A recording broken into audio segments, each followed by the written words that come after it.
everybody, and welcome to the Transparency. Again, I have this live set for 5 p.m., intending for it to take me that long to put all the information together. Again, I try to get out the information when I do get it. And when I say get it, it's researching it, putting it then together so that it can be explained in the most effective way possible. Again, welcome to the Transparency. Thank you guys for being here. This is a 18-minute pre-recorded video, and want to hear what you guys think. So when the video is over, this live will come to a conclusion there just shortly after. I will take some questions from anybody that's using the live chat feature. And then, as always, use the comment section of the video to make yourself known with your thoughts on it and questions, comments, things of that nature. Again, all that we ask is that you keep everything respectful if you are using the live chat feature. Want to thank all the subscribers, the members, moderators for being here. If you are catching this live, hello and welcome. A special shout out to Mod Squad. Happy birthday. Love you. Today is a very special day. It is Mod Squad's birthday. And one of my best friends here moderates the channel. Can't say enough about her, but just want to say happy birthday. All right. So again, this was the live that I had scheduled at 5 p.m. I was able to get this done quicker. So I was banking on it taking me to about like 4 o'clock, but I was able to get this done quicker. So therefore I bumped it up, and here we are. Feel free to share the video, all those good things.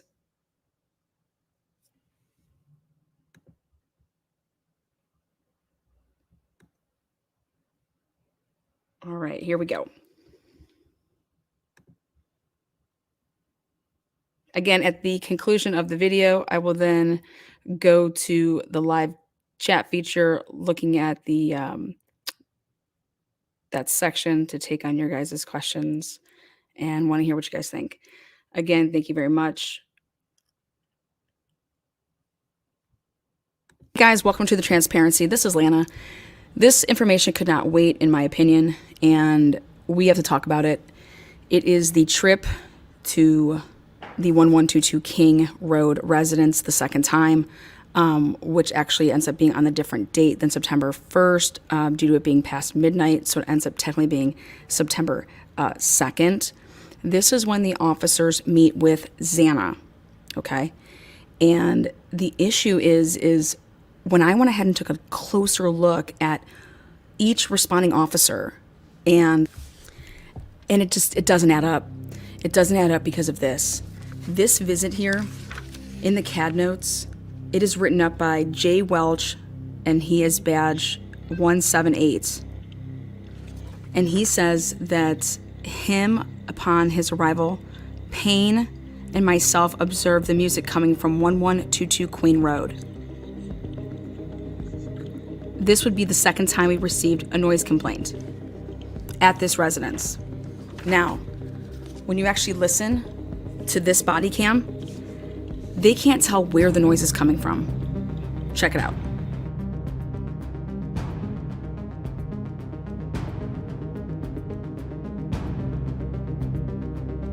I can hear music. I can't tell where it's coming from. Right there, they can't tell where it's coming from. They also park immediately when you turn onto Queen. Same people as before? Now, one of the officers asked the other officer if this is the house that you were at before, and they say no. Then I went ahead and looked at the first complaint, and it was Dustin Baker, M108, then it was Jordan Welch, M178, and then it was Brett Payne, M157. Those are the three. I think it's the same one. Huh? I think it's the same one. And now they confirm to one another that this is the same one. This is the same one. Yep. Then I went ahead and looked at the CAD notes for this call right here, and it says that responding officers Jordan Welch, M178, Jason House, M140. House was not at the first call. Also, there is no Brett Payne anywhere on the main radio log table. It was as he never responded. Check it out. Okay, right here, this is the first call log. This is the first time they were there. See, it works backwards. 20:34 hours, 21 seconds. M108, you see M178, you see M157. Dustin, Jordan, Brett. That's who was there the first time. Now check this out. This is the report, the written CAD notes. On 9/1/2022, at approximately 20:34 hours, I responded to the area of Queen Road for a report of a noise complaint. I observed 1122 Queen Road playing loud music, which could be heard from Taylor Avenue. During my approach, I observed several unidentified females walking towards me. I stopped the group of females and asked them if they could get someone who lived at the residence to come talk to us. The females stated they did not know anyone who lived at the residence. During my conversation, I observed several females fleeing the scene. As I approached the home, I observed a black backpack and a case of Truly seltzers on the ground outside of the home. I knocked on the door, and an unidentified female answered the door. I requested to speak with her, or a resident rather, of the home. The female stated she would notify a resident. I waited approximately 10 minutes and knocked several more times before two unidentified males answered the door. I explained I needed to speak to somebody who was a resident of the home. The males were able to contact a Madison M. Mogan, a resident of 1122 Queen Road, by phone. I explained to Mogan about the noise complaint. I stated she would need to contact her friends at her home and advise them to keep to the noise down. Mogan understood and was apologetic. Before I cleared, I emptied the contents of the abandoned alcohol beverages on scene. Sergeant Blaker and Payne observed the White Claws inside the backpack. Payne assisted me in emptying the contents of the alcohol beverages. I cleared the scene, nothing else to report. J. Welch 178, Friday, September 2nd at 2:42 and 7 seconds. So he waited until the end of the evening, which was then be going into that next day, because this was the first time they went out there. And now I want to explain how this works. Here's the call. It came in at 20:34:04. 9/1/2022. This is the first call. That's when it was reported. It came in by a telephone. And then you have the responsible officer and the responding officer. Dustin Blaker responding, and your responsible officer is Jordan Welch. Okay, now we take a closer look here. And at 20:34 hours and 21 seconds, there's the call assigned. So M108 and M178, those were assigned, okay, to go out, which is M108 Dustin Blaker and M178 Jordan Welch at 20:40 hours, 20:45 hours and 48 seconds. Then they will click their button that says, okay, they're en route. So that would be the next where you see E en route here, ENRT, 178 en route. Now here, 157 en route. Well, 157 was not assigned it, but he clicked it at 20:50 hours, and M157 en route, 20:46 hours and 49 seconds. That would be Payne, M157. So you have to read this from the bottom of the page up. And when you start from the bottom of the page, you see that two officers were assigned, M108, M178. Then M108 complete, then M178 assigned as responsible. Okay? You are the responsible party, meaning you're responsible for this incident. M178. That's why he writes the reports, Welch. He also then says he is en route, 178, so it's back to back, en route. And that would be en route at 20:46:44. Then literally 5 seconds after that, M157 en route. Then M178, M157, they say area, arriving in the area, arriving. Then arrived. And then you see complete. You're supposed to use your buttons with your vehicle, with your equipment, to notify all of these things that you see in this main radio log table. This is from visit number 1. Now let's take a look at the second visit to the house where Xana opens the door. Let's take a look at these CAD notes and main logs. Here it is. The phone call comes in at 28 and 39 seconds. So 12:28 and 39 seconds on 9/2.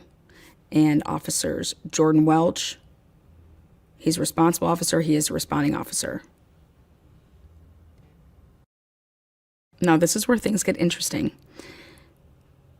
029 hours, there's a call. Then the en route, M178, M140, both en route. Then M178 in the area. Then M178 on foot. Then M140 arrived. M178 calling in, I believe, over the radio to get the information on the last name. See, Kernodle, when he hands the ID to 178, when he hands that ID to him, he uses the radio to call it in. And that was at, 12:39. At 12:34, arrived. At 12:34, foot. So they were walking, okay? But, so M170, you got to go from down at the bottom of the page, and you have to read up. That's how these work. This is where it's interesting. Nowhere on here it says Jordan Welch, M178, Jason House, M140. Nowhere on here does there say anything about Officer Payne being at the scene, logging in at the scene. Nowhere. This, however, would directly contradict the write-up in the CAD notes. On 9/2/2022, at approximately 28 hours, so 12:28 a.m., I responded to the area of King and Queen Road for a report of a noise complaint. This person reported a home playing loud country music. Upon my arrival, Payne and myself observed the music coming from 1122 Queen Road. This would be the second time we received a noise complaint at this residence. Payne was able to contact 2 unidentified individuals on the back porch playing music, which would be heard from Taylor Avenue. Payne asked the individuals to turn the music off and to get one of the residents of the home to come to the door. Shortly after, a female, identified as Xana Kernodle, answered the door. Payne asked Kernodle if she spoke with Mogan, a female identified as a resident of the home from earlier. Xana said no. Payne explained that this was the second time we have been dispatched to the home for a noise complaint. Payne explained if we were to be dispatched again, Xana would be cited. Xana understood, and she said she would quote-unquote kick everyone out of the home. Payne and I cleared. Nothing else to report.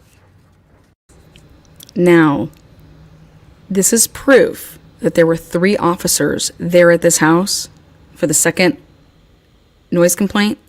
because here is the additional camera. But there are only 2 people on that log. Payne never logged in that he was going there. It just so happened that Welch put it in his paperwork. As you can see, there's one shadow here. One shadow. One person is walking up here by themselves. This is not when 2 people walked up. This is one person walking up. Because the 2 cops are already up there from the first video I showed you.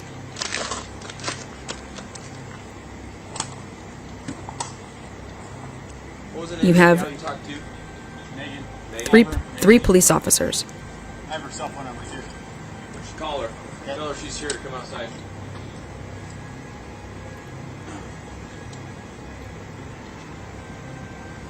Is it customary that officers aren't logging in and aren't responding and aren't reporting when they're responding places?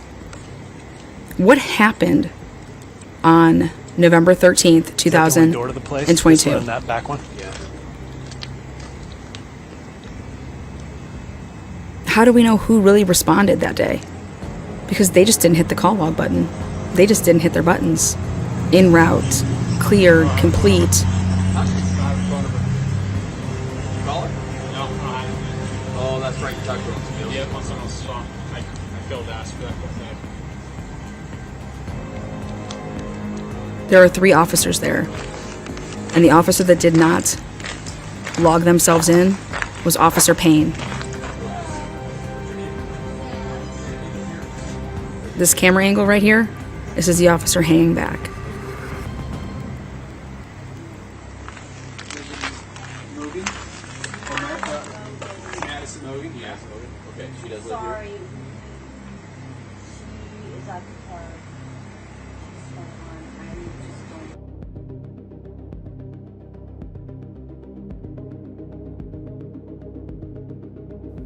Officer Brett Payne was walking up with Jordan Welch. They were in the same vehicle together. It was Jason House, the M140. That's why when you look at this and you see him clicking it, it's like basically the same time. M140, 30, 33, 30, 33. And that was them saying that they were en route. And that's why I thought that they were in the same car together, because it was like the same click. Okay? But the 2 people that were walking up and are actually talking and interacting with the, the citizen here, who was Xana, that was Payne. That was Officer Payne. And Welch is the taller guy with the mustache that's standing off to the side. Okay? He's the one that writes up this report and writes up the other report. He was at both calls. Okay? And then the officer that's actually hanging back, that's Jason House. He's Officer M140. Okay? He's the one where it says foot at 3402. That's when he begins to start to walk up. All right? When they're saying that they arrive in the area at 3220, okay? That's the 178. That's Welch with Payne in the vehicle. Payne had the ride along that night. So Payne had the ride along earlier that night. Payne says that he's there, though, and clicks his appropriate buttons. This trip, the only reason I knew that Payne was there is because of Officer Welch writing the report the way he did. Officer Payne did not do anything by protocol. So what did Officer Payne, if he can't do this, how were things done on November 13th, 2022? And do you think it's a problem? I think it's a problem only because these officers do not do thorough jobs. It's called fundamentals. If you do something right all the time, it's because you have good fundamentals. It's consistency. That way when there's a big issue that happens, you're so accustomed to doing it the right way that you're not going to have, plunders and stuff like that. That crime scene, everything about November 13th is bullshit. And this is the type of stuff that's going to prove that. that any of their reports and what they say, how do we know that Officer Payne was not there earlier than 4 o'clock? We don't. And we cannot go by, oh, we'll see, he's not there, he had the log, nothing. Here, this is living proof that show that Officer Payne was there and he never logged in. So when they try to introduce logs and call logs and stuff like that on the day of trial with all of this type of stuff, this right here is all you'll have to prove and show that, nope, we don't know if he was there or not, because you don't normally do this, do you? You have a history of not clocking in and hitting your log buttons and when you're somewhere stating where you're at. Because whether or not he drove a vehicle or not there, he would still be a responding officer, and you most certainly would be hitting X, Y, and Z buttons. Period. I want to hear from you guys, though. Use the comment section. Truth and transparency. Over and out. All right, guys. Again, welcome to Truth and Transparency.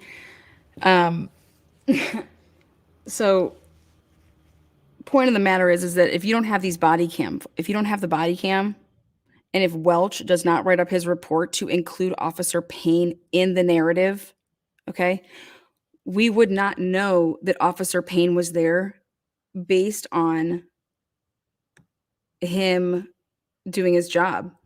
This is it right here. This is the main radio log table, okay, for the second visit.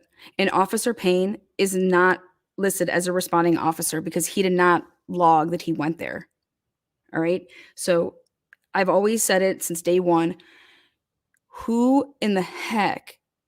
Okay. 911 was called at 11:52, 11:56 a.m. that, on November 13th. Yes, you have your initial responding officers that go there, which are the 3 people, Gunderson, Nunez, and Smith. Okay. Well, how do we actually know that Officer Payne wasn't a responding officer? We wouldn't know, right? Oh, yeah, no, because look at the log. He didn't log it until this time. Oh, really? Well, look at this. He didn't log in at all, and he was there. The only reason we were able to know that he was there, physically know that he was there, is because of the body cam. All right. And because of Welch writing up the report the way he did. Now, when you look at this is the first time they went, right? You're going to see the whole M157 at 20:46 and 49 seconds there en route. He wasn't one of the assigned persons, okay? He was not one of the assigned persons to go, all right? But he took it upon himself, to head to the scene of that first noise complaint call where the 2 unidentified males, all that was the first one. So this would be no different, okay? Except for the fact that he is now in the way that it looks to me is that he was riding with Officer Welch, okay? That's just how it looks based on the video, based on the body cam, all right? But earlier that night, they had a ride-along. So the ride-along could either go from, you either have to do there's 2 different time frames you can do. You can do 6 to midnight or noon to 6. Those are the 2 time frames that Moscow Police Department offers you to do ride-along. And obviously after the midnight one, after midnight would pass up, you know what I mean? So this ride-along, the reason there was no ride-along here is because it's after midnight, and the shift was only 6 to midnight that the ride-along would be on, or you're from noon to 6. And I got the forms on that to figure that all out. But at the end of the day, they just do whatever the hell they want. Want to hear from you guys. I'll take a look here at live chat. Tell me what you think.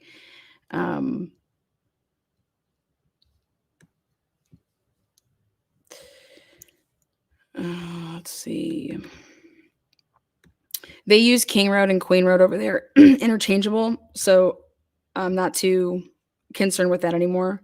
It's more just about, when you're talking about being in the courtroom, we've watched these trials. You guys watch, hopefully if you're, invested in true crime, that you're then I'm watching the trials. And law enforcement, they're usually the first ones to testify for the state, for the prosecution. And they're laying, the the foundation of that day, of that crime scene. So here we have a guy, Officer Payne says that he doesn't get to the scene until 4 o'clock. Why? Oh, because he wasn't working. Okay.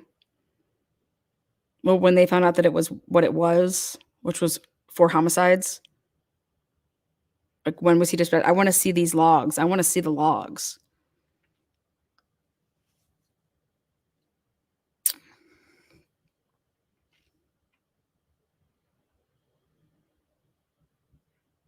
Also, in this vehicle or in this video, someone just said something about Bethany's vehicle. I'm going to show you guys something in this. I got a little screen here. I can show you.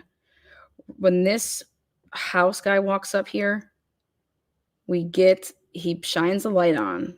Right, let me just press play from here. That officers aren't logging in and aren't responding and aren't reporting when they're responding places. What happened? Let me just back up. Payne explained that there were 3 officers there at this house for the second noise complaint, because here is the additional camera. But there are only 2 people on that log. Payne never logged in that he was going there. It just so happened that Welch put it in his paperwork. As you can see, there's one shadow here. One shadow. One person is walking up here by themselves. This is not when 2 people walked up. This is one person walking up. Because the 2 cops are already up there from the first video I showed you. Take a look. Here we go.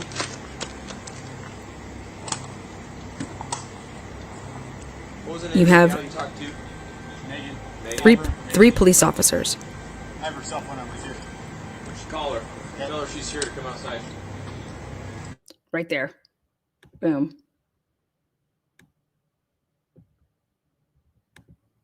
One more time right here. He shines this light on, and I want to know what car is parked behind the Jeep. There's a vehicle that is pulled up because remember, she tells us that everybody is at that her roommates are at the corner club. All right, well, take a look at this. There is a full house of cars there. Everybody is there. Watch that right there. Got it. Okay, so you have Maddie's car. You have, I believe that is going to be Kaylee's RAV4. I believe that she was pushing a RAV4. What you think I RAV4 to push a fucking RAV4, and then she went and bought a Range Rover to match the song. If you know, you know.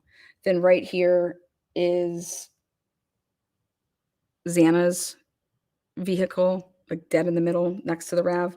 And then to the left is Ethan's Jeep.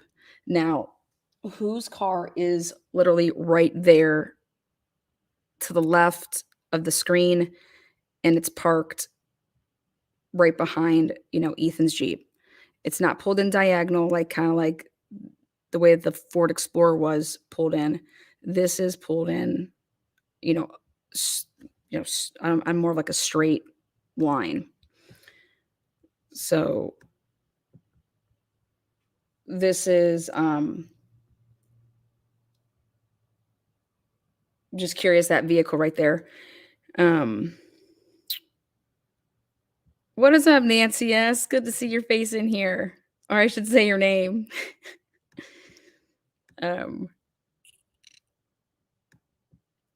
Anyways, moving on. This was the shot that I went ahead and looked. So I said, okay, well, if everybody's out and about, all their vehicles are, are here.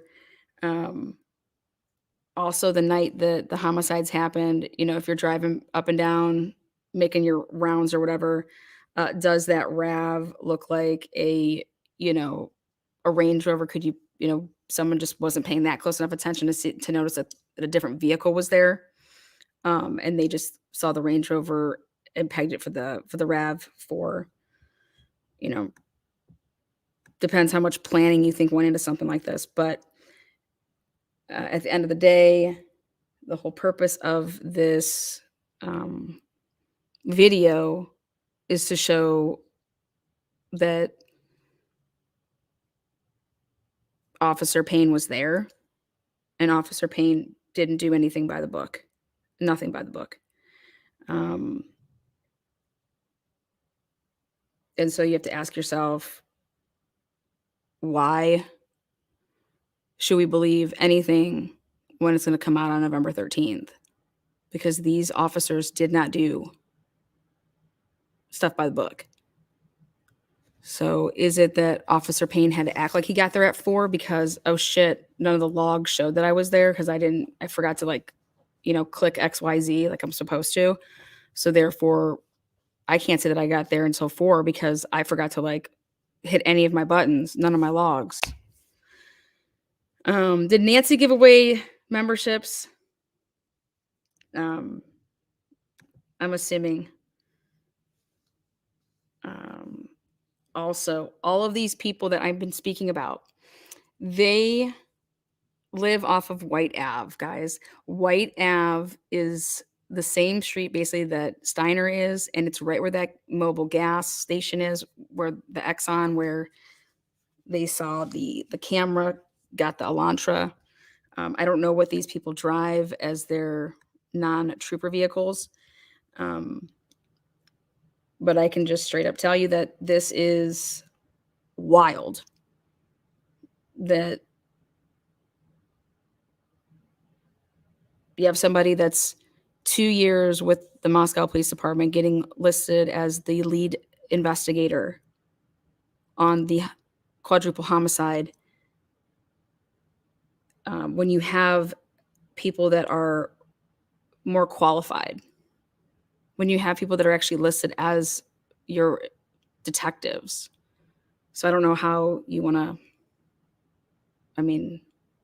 talk about some internal problems there. How pissed off would you be if, wait a second, why is this dude lead investigator? Like, what's going on? Did they have to, why? It just, we were talking about qualifications and experience, and is it because there was a sheath there and he's done he's been in in the was in the military? I don't know. I don't know. Is Mod Squad in here? Is it because it's her birthday? We got some more birthdays.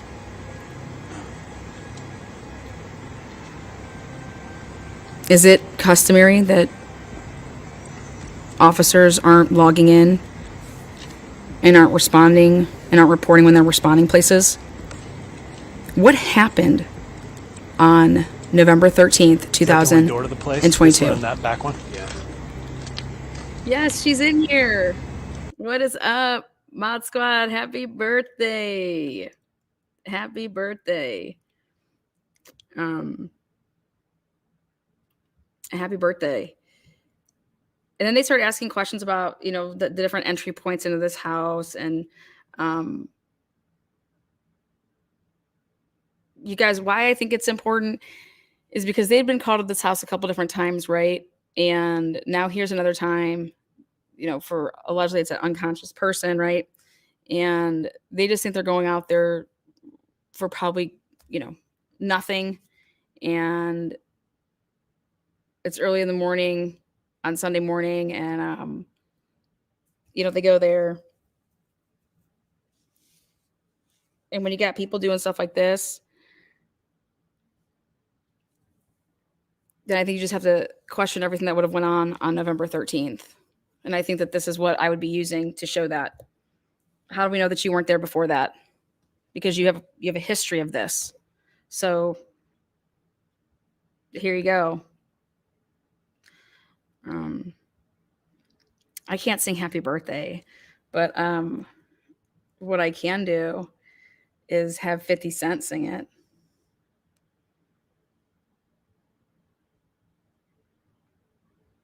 There you go, Mod Squad. You and Payne. Hey, shorty, it's your birthday. Mod Squad's the best.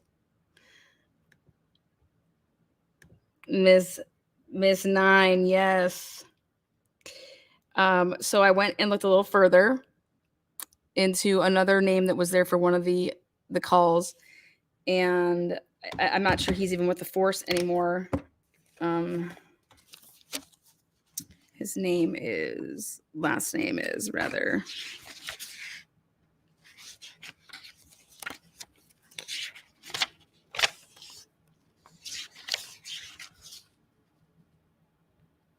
Oh, by the way, a lot of people are married to a lot of people. Like that call that was received, that Ashlyn, she married Jacob. So one of the dispatchers is married to one of the cops there. Officer Fry's wife is a clerk. A lot of family up in there. Okay, yeah, here it is. Rosendahl. Is there still a Rosendahl on Rosendahl?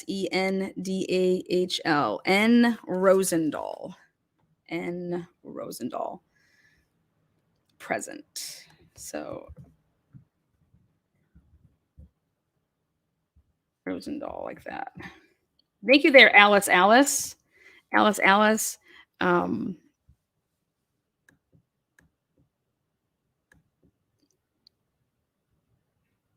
Send in your troops. Get the private vehicles off of these people. Yeah. That's. I mean, why did Payne, the lead detective, not report to the scene until 4 hours after bodies found? Why did the coroner go in 5 or 5:30? You guys, what's up?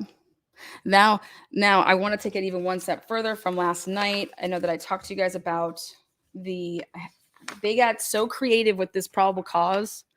I was going to wait for it, but since you guys are here, I'll give it to you. The probable cause.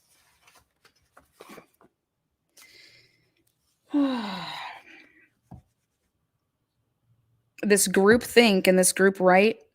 Just before this room, there was a bathroom door on the south wall of the hallway.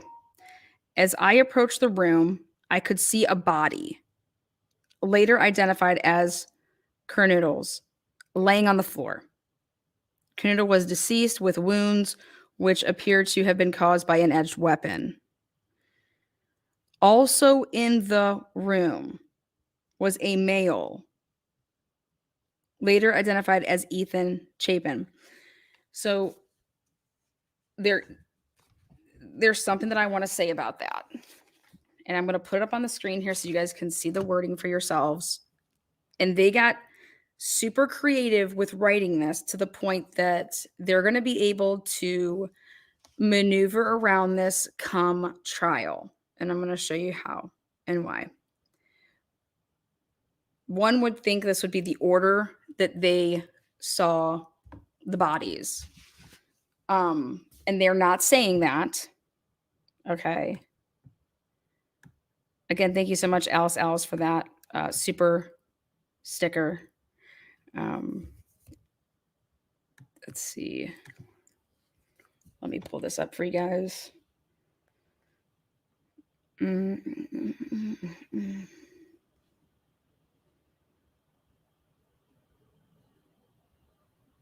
found some other wild pictures. Team members actually helping with the wildness. So hold on 1 second. There we go. Okay. Now I can share my screen. Happy birthday. Happy birthday. Jay, what do you think about this? Oh my God, did Mod Squad buy memberships on her birthday? Tell me that. What is up, JJ?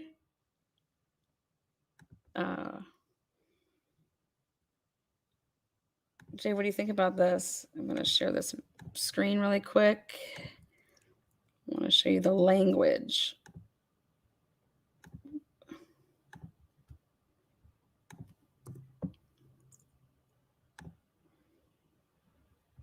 All right.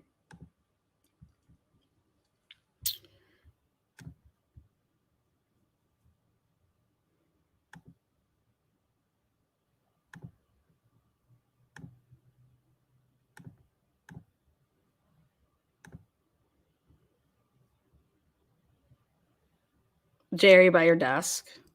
You got your microphone handy? You want to throw some thoughts on this? All right, let's go take a look. All right. Mod Squad. Did you buy people memberships? Vicky. Only Mod Squad would buy memberships for other people on her birthday.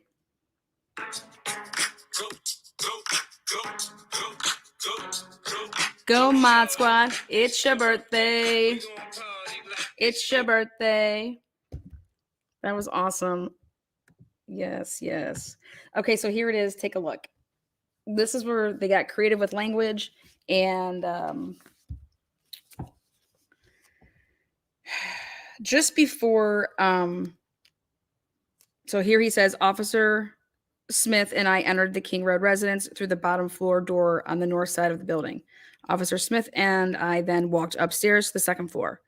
Officer Smith directed me down the hallway to the west bedroom on the second floor, which I later learned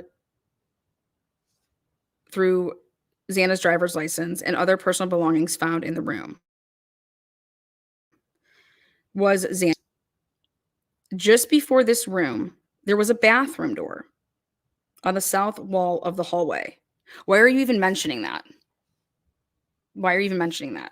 Just before this room, there was a bathroom door on the south wall of the hallway. Now, originally, I thought it was closed, but I'm going to tell you why I think that it was open now. Because he would not know that it was a bathroom unless the door was open. Okay, so I believe that in order for him to say that that's a bathroom versus just it could have been another bedroom, you know what I mean? How would he know that that's a bathroom? Right? So again, I originally thought that the bathroom door would have been closed because then you're actually like seeing like the door, but you wouldn't know what's behind it. So I believe now that that bathroom door was actually in fact open. Okay. For you to know that that was a in fact bathroom. Yes, Mod Squad. Go, go, go. Love you, Mod Squad. Okay. Now, then this is the wording that they use, and you would believe that you would be talking about the first body that you saw, but this is what they do. I call this group think because this could be the statement of Brett Payne, but again, I call bullshit on this is a group effort written probable cause. Also, it says just before this room, there was a bathroom door on the south. Just read that. As I approached the room, okay. Now he says, as I approached the room, I could see a body. All right. I could see a body. Not saying that I could see two, but as I approached the room, you guys do know where the bathroom door is, where that bathroom and where that bedroom door. I mean, they are like right next to each other. There's no like walking down, to the end of this hallway to get to the bedroom. They are those two doors, those two entry points, the bathroom and her room. They're very, very close together. Okay. Thank you for that super sticker there. Maddie's World. I appreciate that. So moving on. As I approached the room, I could see a body. So a keyword for me there is a, okay? A body, not two bodies, but a body. later identified as, Xana's, laying on the floor. Okay. Xana was deceased with wounds which appeared to have been caused by an edged weapon. Okay. So he could see Xana's wounds to be able to speak on them. Now, it says also in the room. Also in the room was a male. Okay. Later identified as Ethan Chapin. He was also deceased with wounds later determined. With wounds later determined, okay, to be based on who, the medical examiner. So he then, Officer Payne, groupthink people, whoever wrote this, are taking to be caused by quote unquote sharp force injuries. Okay, and sharp force injuries, he doesn't speak on his wounds. It's like he can't see them or something, possibly because of the way that the body was laying, possibly because of what, the way it looked. Also, maybe he doesn't want to be as graphic and he's just going to use the Emmys language. But one would think that also in the room was a male. But the way that you said this is as I approached the room, I could see a body. Later identified as Xana's. So you could see Xana's body, but you couldn't see the body that was allegedly possibly in the middle of the doorway, half in the room and half in the hallway. Because that's what the sources are coming out and saying right now and talking about this,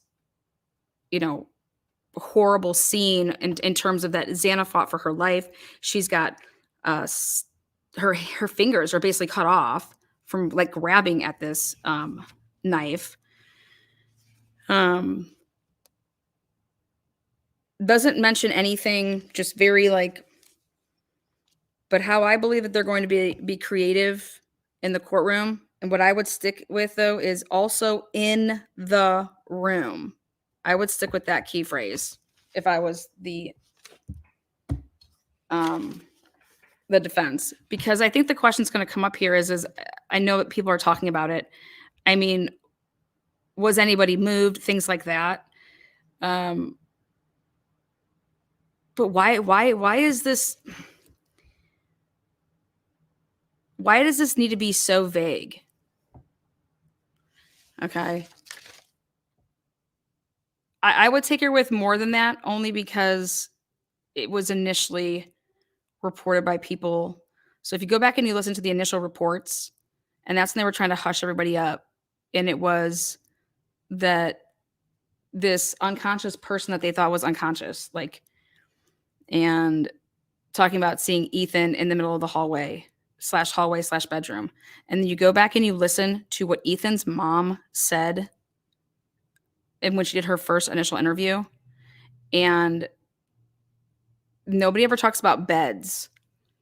Okay. Also in the room was a male, later identified. Doesn't say anything about where he's located. And I think that that's telling.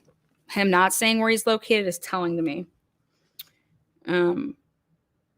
But I then followed Officer Smith, the next page, to the third floor of the residence. Why didn't he make a notion? Okay, this is why I think this is going to be important. When Officer Payne is going upstairs, why doesn't he talk about Dylan's bedroom door? That you could see that it was, he mentions the bathroom next to Xana's room. But then when he goes upstairs, he doesn't say how he sees on the south side of this wall, I see, Dylan's bedroom door. I mean, why is there no mention of that when you're going through and you're describing? I then followed Officer Smith upstairs. Well, the only way that you could go upstairs, you'd have to pass that room. No mention of it. So I went back and just checked that all out for you guys. And just this language, I would hit hard with. Well, Officer Payne, do you not know what inside the room is versus like, would you consider that the hallway? Would you consider it, in the doorway? And also, nobody went to the bathroom. Did the person find the bodies because they were going to the bathroom? Just curious. Anyways.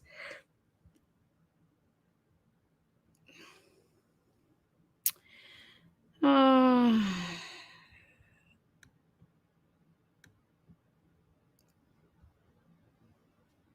right.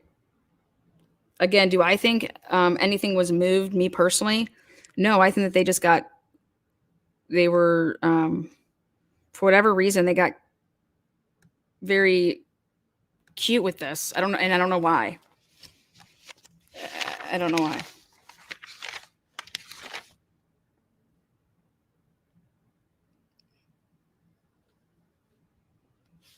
And this all revolves around this crazy timeline. And white Elantras don't kill people. People kill people. So, and now that we know, I believe that there was a huge, huge fight in that room. I believe that people fought for their lives in that room, especially Xana. Okay. And that's not something that's going to be able to just take, when someone's dead or when someone's sleeping and you're able to just go stab them in their sleep. Way less time. Okay. When you're talking about a fight, when you're talking about, that's screaming, I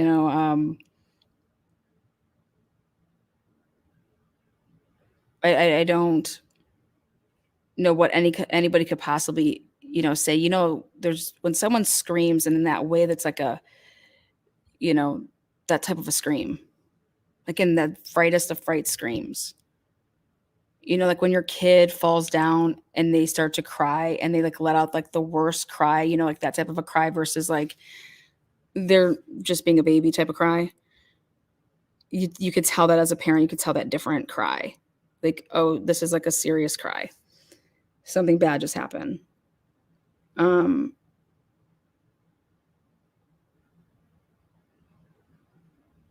so that would be so loud, in my opinion. And it would wake you up. It would make you come out of your, room. But to the point of I would never I wouldn't open up my door 3 different times in a matter of just like seconds or minutes, only to stand right in the middle of my doorway and not move. I mean, I don't know who people think that's going to believe that, but I'm not going to believe that. I don't believe that. Do I think that Dylan could have possibly never said any of this? Absolutely. I have no idea if Dylan said anything that's in this PCA. You want to know why? Because it didn't come from Dylan's mouth. So I think that everybody going ham on Dylan right now, I think everybody needs to put the brakes on that, because this is a PCA that's written by somebody else claiming that this is what Dylan said. Well, I want to hear from Dylan.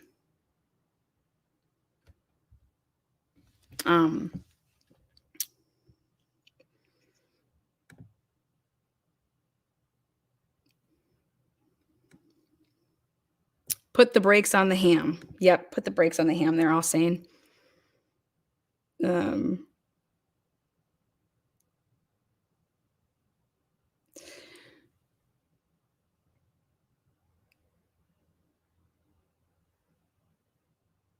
Also, if Payne,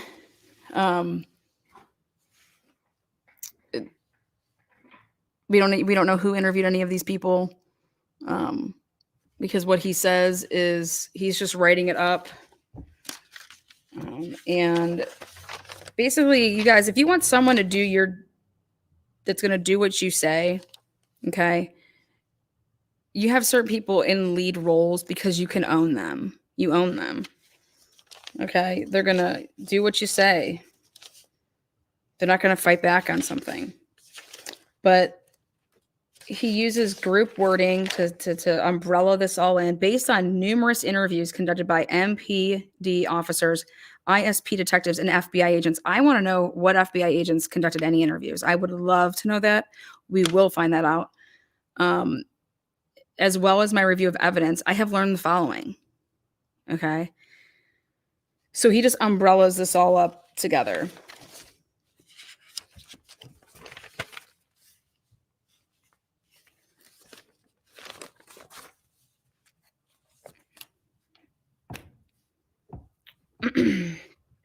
So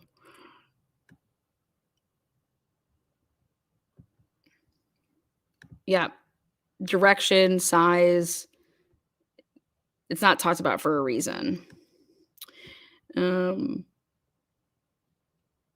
Carl Hunt says the same agents that lost Brian's car. Carl Hunt for the comment of the day so far. That made me chuckle there, Carl.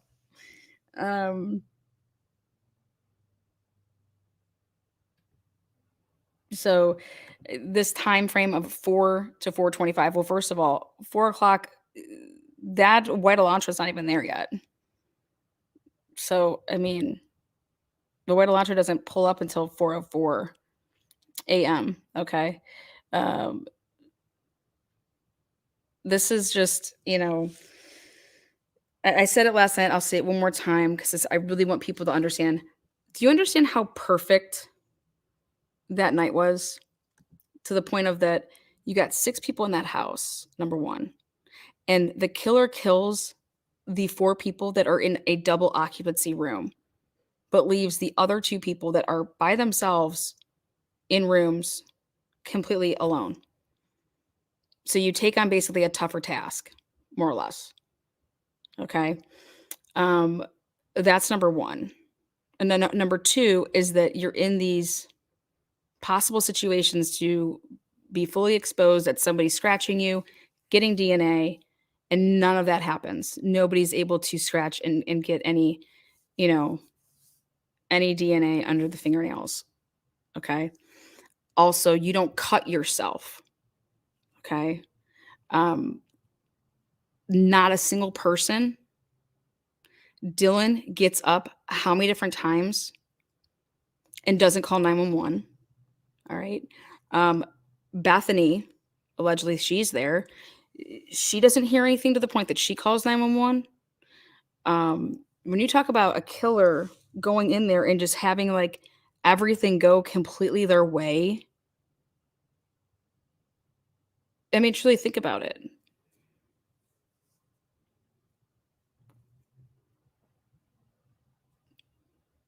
How was this person caught? Oh, a sheath was there. Oh, it had touch DNA on it that didn't come back to anything yet. Okay. But it was touch DNA from a sheath that's on some button clip. And we're able to track this down because then we follow a white Elantra around town to the point that there's over 600,000 white Elantras from 2011, 2013 that were made. Now, when you actually widen the pool to 2016, oh my God.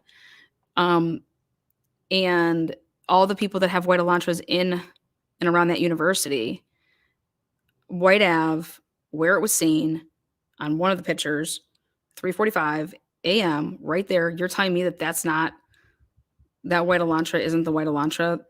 That's the same white Elantra that's seen on the person's camera that's right by the house? How do you know that? You're going to be able to argue that unless you have the plates, which they don't. But now talk about nobody calls 911. Then the window until somebody does call 911, this doesn't happen at like 7 o'clock in the morning. No, it goes all the way to 11:52. So you're talking about a time frame that the crime technically could have happened anywhere between you know, 3 a.m. or 2 a.m. when everybody's home to 11:56.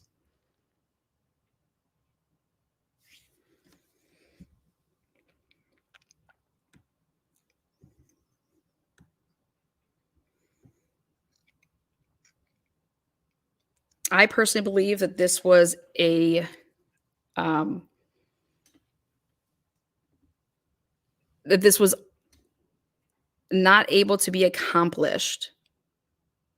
Oh wait, and I have to back up. We have the DoorDash guy. He gets there at 4. Doesn't see anything. Doesn't run into anybody. Okay. So the killer is able and then knows, and then somehow the killer enters at the exact same time that everybody goes to their own rooms.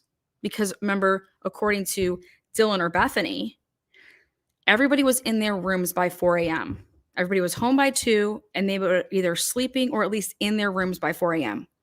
How in the fucking world would you know that? How would you know that? Unless you were the last one to go to bed, you wouldn't know that at all. So who's coming forward and saying that? Oh, so and that the killer just happens to know that everybody now is in their rooms or wherever they're going to be sleeping for the night? And so the killer walks in at the exact same time that that's happening, or just there like a minute or two afterwards, and just a minute or two after the DoorDash.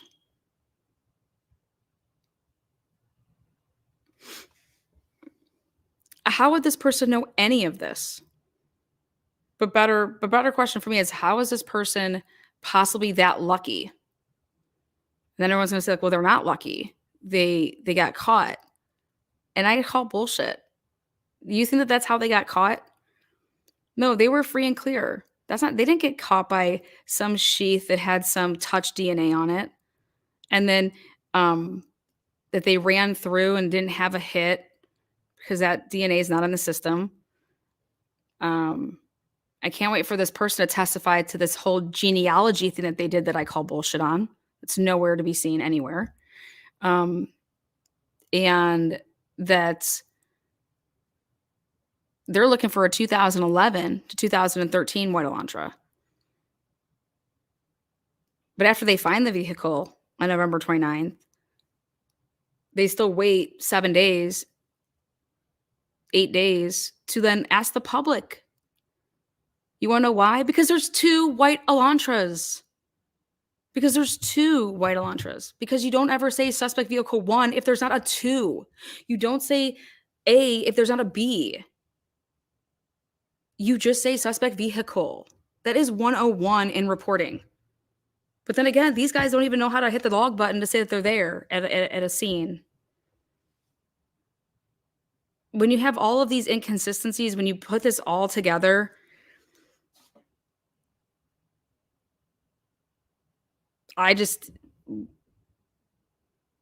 what defense attorney isn't going to be able to poke holes all day at all of this? And it's not because it's Brian Kohlberger could get off on a technicality. No, it's because this doesn't make sense. None of this makes any sense.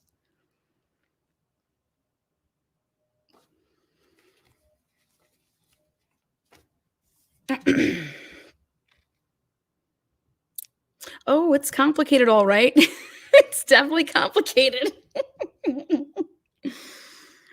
It's totally complicated because it's so convoluted. And then you're like tracking down. You gotta get. So when Brian Kohlberger's name pops up, why the hell don't you just call the guy up or go see him at his office hours and say, "Hey, Mr. Kohlberger, you drive away to Elantra. Your neighbors called us because of this whole thing that we got going on. People are calling people, left and right." Okay, can we ask you some questions? Where were you? Why not just call the mofo? What did they do with all the people that called in tips based on the asking for them on December 7th, 8th, 9th? I mean, that's what flooded the tip line, was them wanting information on a White Elantra 2011 to 2013.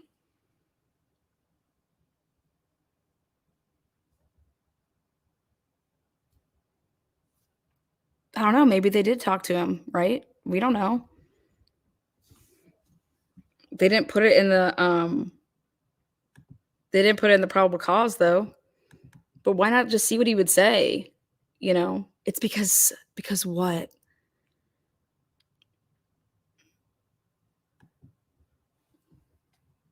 It's because somebody gave Brian Kohlberger's name. His name was given to law enforcement by somebody. That somebody would be an informant. Okay. And they were basically like, here, you need to get there a different way though, because you can't use us. Because you're gonna blow up this, that, and the other. Because it's like they said, so complicated, right? Um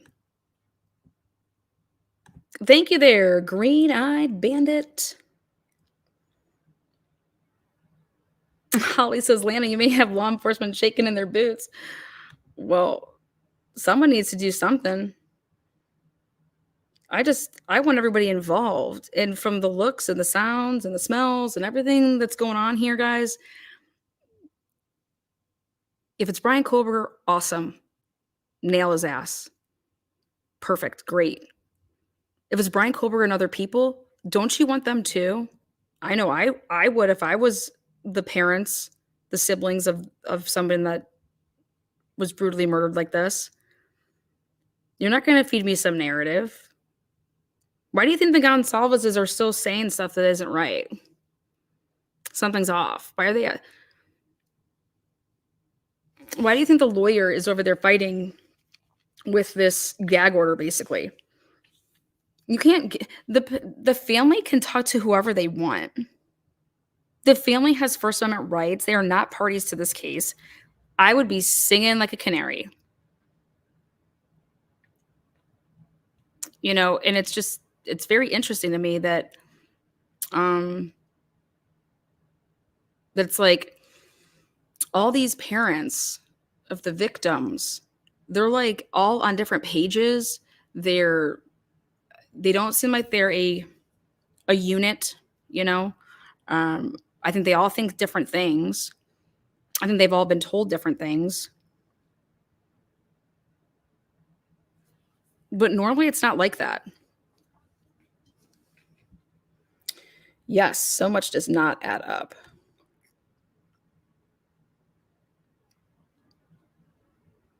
Yeah, he's not a party either. Um,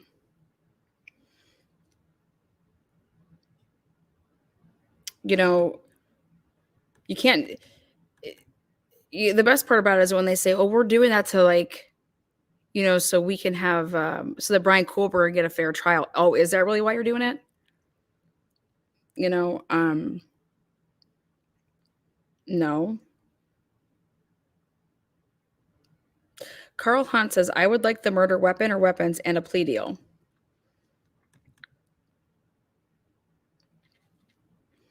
Um,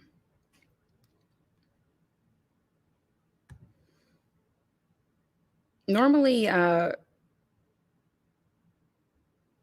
thank you there, green-eyed bandit. Very kind. And normally, when you have your guy and he's one sick puppy, this mother, he is sick. You know, whoever did this is sick. All right. You don't have to get cutesy pootsy with your statements over here with you know your probable cause. I mean, why do you have to get like that? Oh, because he's a sick puppy, but he's so smart. Okay. But that's not what I'm reading right now. If he's so smart, then why the hell would he circle around the house 4 times in a Weta launcher that he owns, driving around like an idiot to be seen on every camera in Moscow? Are you are you kidding me right now?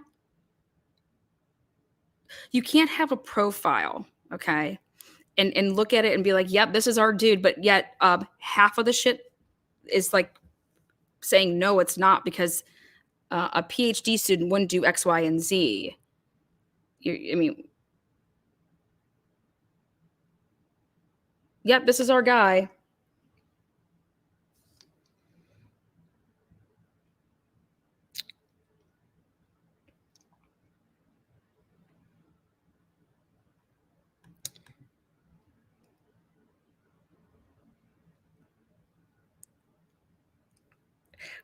I love when people say this. You're tripping. It will make sense when they go to court. We don't get all the details. Well, hopefully we don't get details like that. But what are you talking about? Doesn't make. I'm saying with what we have, it's supposed to make sense with what you have. That's the whole thing. Is it's supposed to make sense because you have to be able to arrest somebody, right? So it's got to make sense because you have to at least get that arrest, right? And now you have a time frame that you said that this murders happened just because of a white Elantra being over there. So now, no matter what, you're putting Brian Kohlberger and that white Elantra, boom, to that timeline, period. So that's your, it has to happen during that time. Because that's the white Elantra that you tracked all over the, I don't know, Washington and Idaho. But then in the same statement of your probable cause, you say, oh, but his phone pinged here, but he really wasn't there that day, contradicting what you just said, previous in the 7 pages.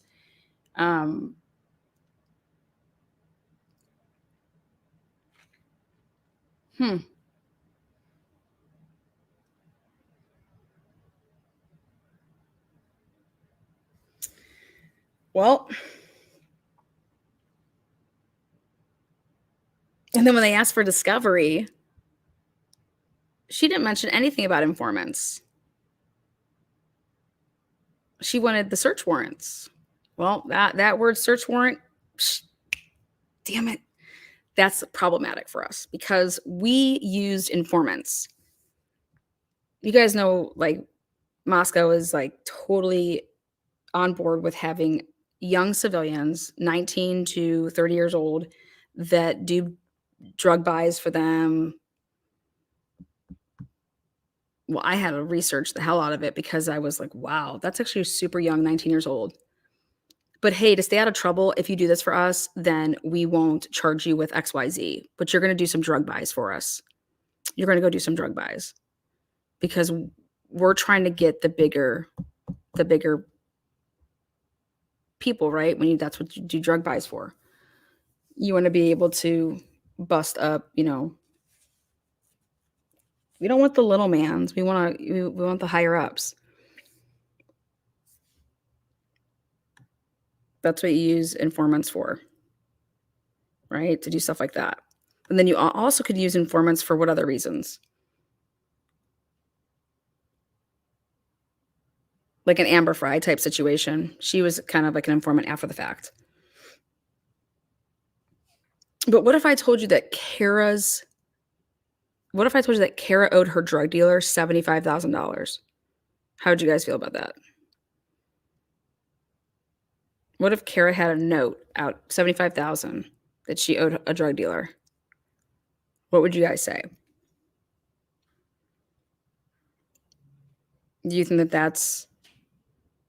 would you be interested in that?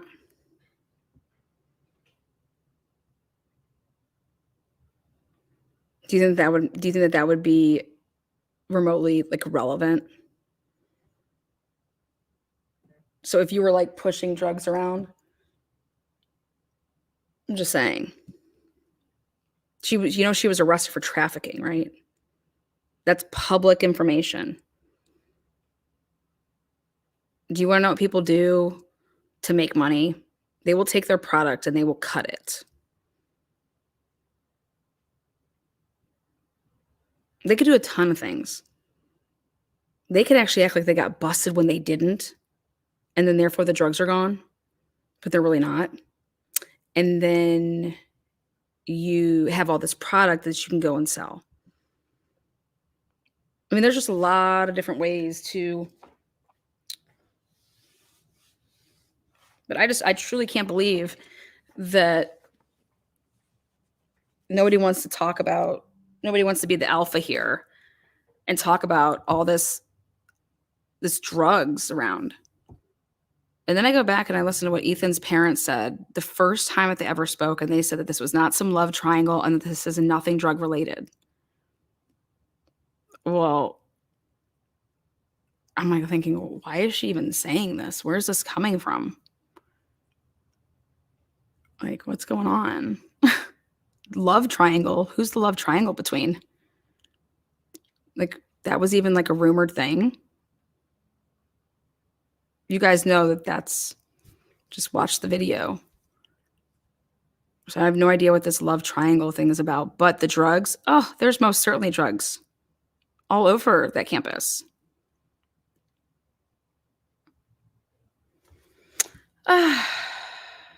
Thank you, Lana. I've said that too about Ethan's parents. Yeah, so I always try to go back and, watch all the stuff that I've documented, done videos on, and I'm just thinking to myself, this love triangle. I wonder who that was between. So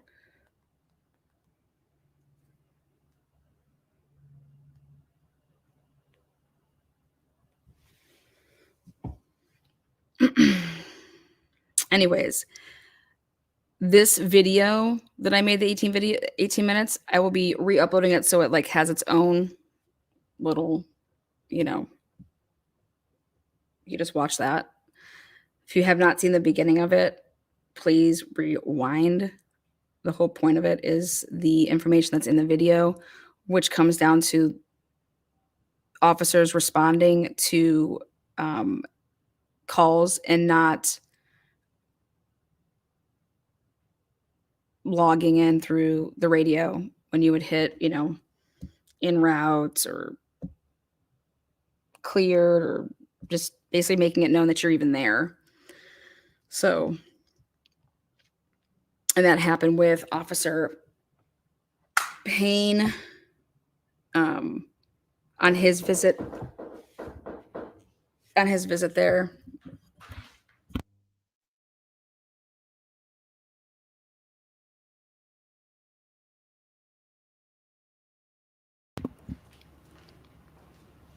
Sorry, that's my DoorDash. Can you grab me that over there? Over that.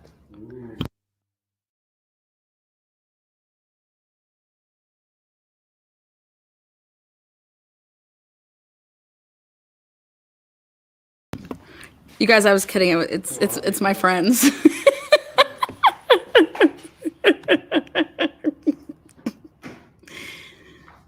Oh my God, you hear that knock at the door? Someone's at the door.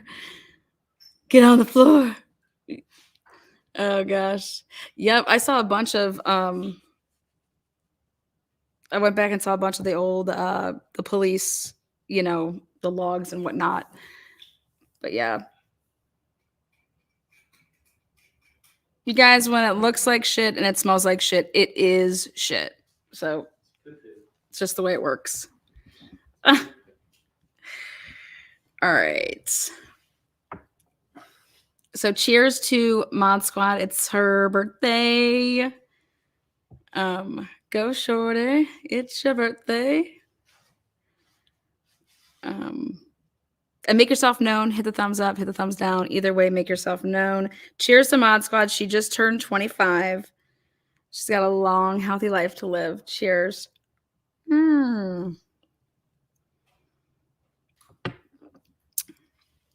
I got 40 boys here. 40. It's a love triangle, guys. Knock it off, TNT. You scared me. Open up. It's the police. Oh, you like all those papers over there? Yes, tomorrow, guys, don't forget to tune in. Tomorrow night kicks off the documentary that I'm doing for this case. All of those are pre-records. They're 30 minutes, and they'll be Sundays and Monday nights. They're back-to-back nights, and so you can see 2 episodes a week, and they're roughly 30-minute episodes apiece. And it's just a web sleuth perspective and how I went about investigating this case from the beginning. So, Jay, do you want to add anything? I'll give you the link if you want to make some comments.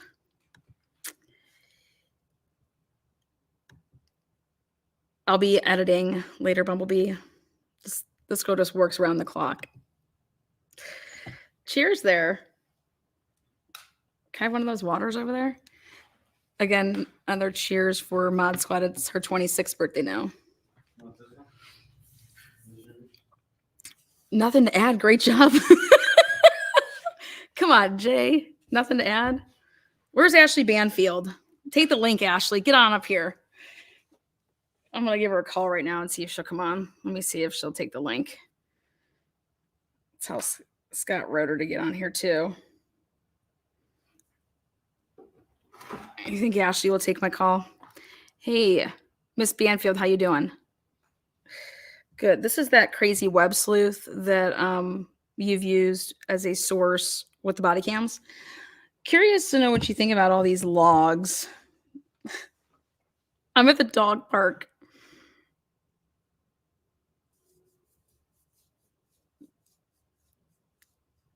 Oh, look at that. Ocean's 1111.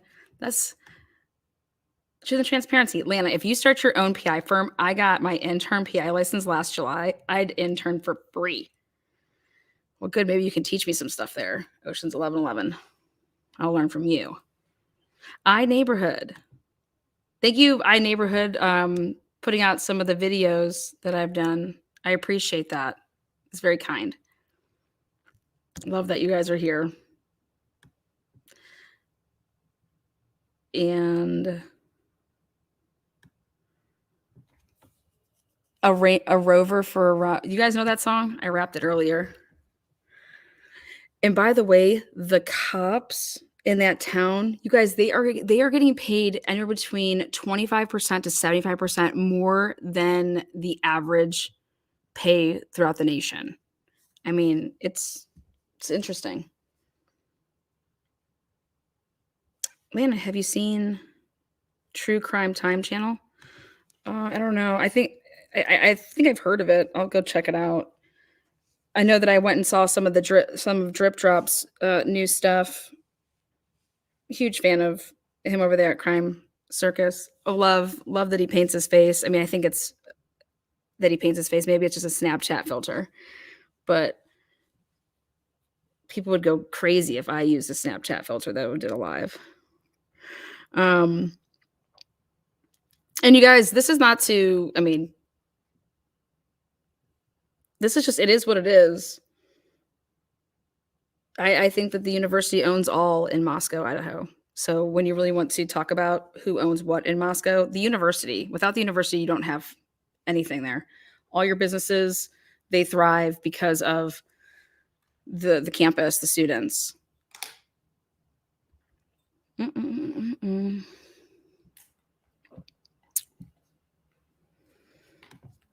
Yeah, right there at the beginning, doesn't mention DM's door, but mentions the bathroom.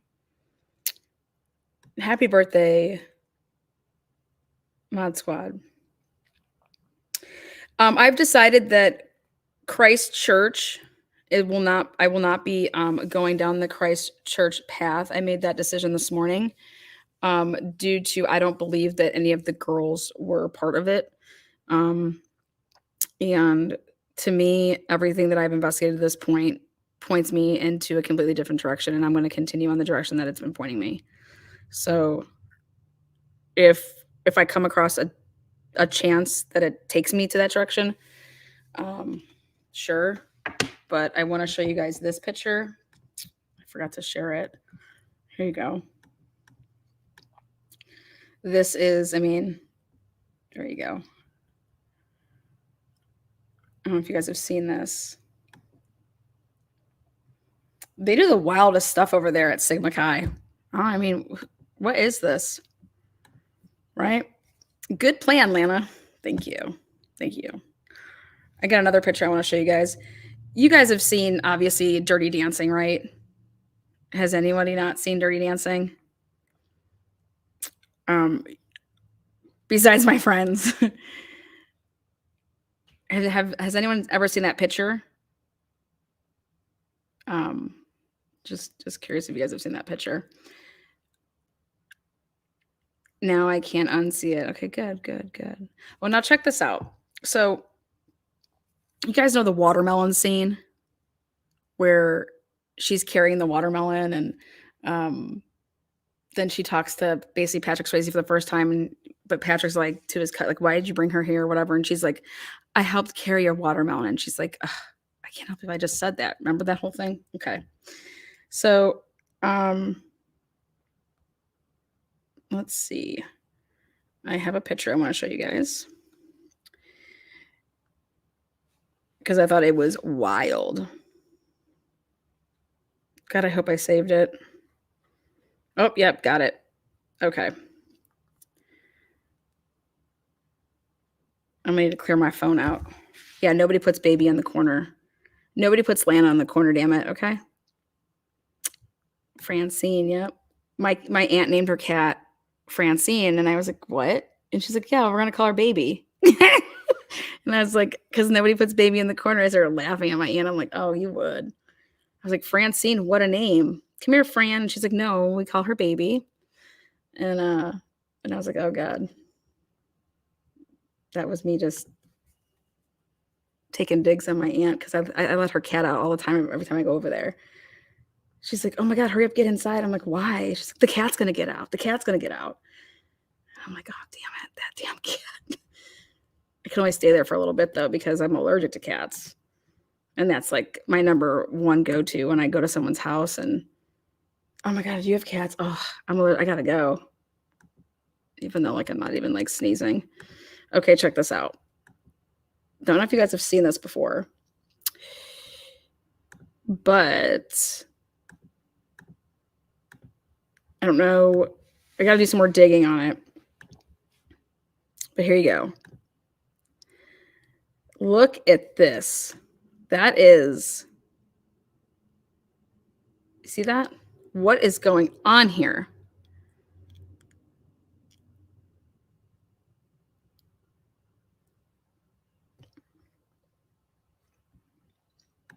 There you go. This is my dance space. This is your dance space. Yes.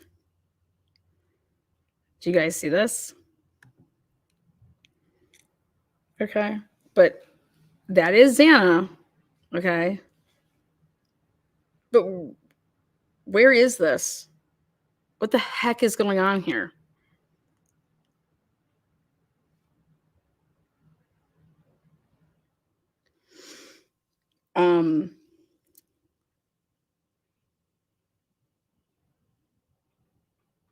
Again, hello to everybody.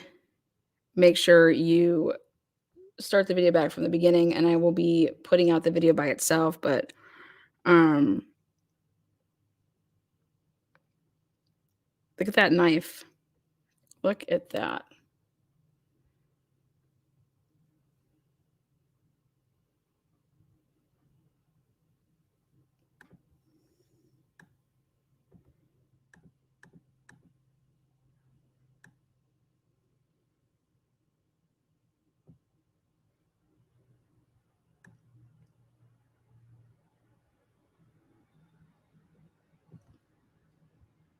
Anyways.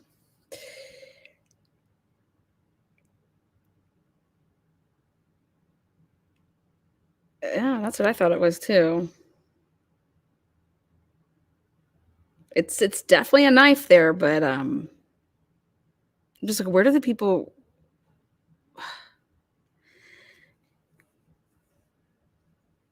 So, anyways, yeah, that's what I said. Who owns a knife like that? And a girl has it though. A girl, I would never even hold that damn thing.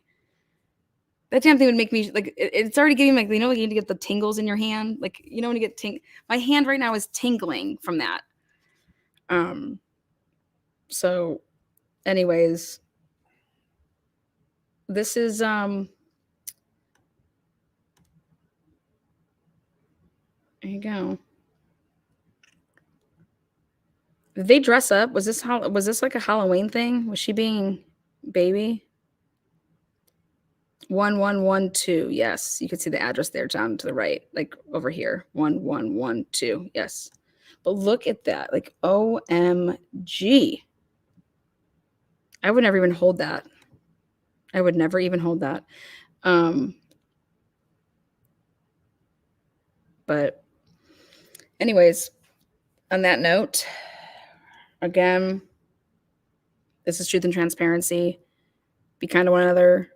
Make yourself known in the comment section of the video what you guys thought. If you just joined us, watch the beginning. There's the 18 minutes of the pre-recorded video, which is everything to do about the video. So, again, we will talk to you soon. Tomorrow night is the drop of that first episode. So, see you then. And again, thank you to the moderators for being here. Thank you to the subscribers, the members. Make yourself known if you like the video, thumbs it up. If you did not like the video, you have your thumbs, you have your voice, use them and hit that thumbs down. Either way, make yourself known.